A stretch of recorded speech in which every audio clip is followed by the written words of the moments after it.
காஷ்மீரில் சுற்றுப்பயணிகள் 26 பேரை பாகிஸ்தான் ஆதரவு பயங்கரவாதிகள் சுட்டு கொலை செய்துள்ள சம்பவம் உலகம் முழுவதும் பெரும் அதிர்ச்சியை ஏற்படுத்தியுள்ளது. பஹல்கம் பள்ளத்தாக்கில் நிகழ்ந்த அச்சம்பவத்திற்கு தடை செய்யப்பட்ட பாகிஸ்தானிய பயங்கரவாத அமைப்பான லஷ்கர்-இ-தாய்பாவின் பினாமி அமைப்பான TRF கிளர்ச்சிப்படை பொறுப்பேற்றுள்ளது. இந்நிலையில் மரணமடைந்த அப்பாவி மக்களின் கதைகள் நெஞ்சை உறைய வைக்கும் வகையில் உள்ளன. திருமணமாகி 7 நாட்களே ஆன கடற்படை அதிகாரி வினய் நர்வாலும் அவர்களில் ஒருவராவார். கேரளா கொச்சியில் எல்லை காப்பு பணியில் உள்ள 26 வயது அவ்விளைஞர் ஏப்ரல் 16ஆம் தேதி திருமணம் முடித்து தேனிலவுக்காக காஷ்மீர் சென்றிருக்கிறார். இந்நிலையில் சம்பவ இடத்திலேயே அவர் படுகொலை செய்யப்பட்டிருப்பது அவரின் குடும்பத்தார், குறிப்பாக மனைவியை மீளா துயரில் ஆழ்த்தியுள்ளது.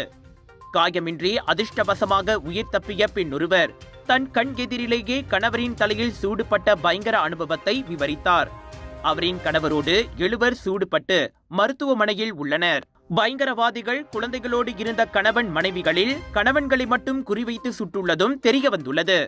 அப்படி கணவரை இழந்த பல்லவி எனும் மாது நூலிலையில் உயிர் தப்பினார். கண்முன்னே கணவர் மஞ்சுநாத்தை கொன்றதைப் போலவே தங்களையும் கொன்றுவிடுமாறு பல்லவியும் அவரின் 18 வயது மகனும் ஒரு தாக்குதல்காரனிடம் கெஞ்சியிருக்கின்றனர்.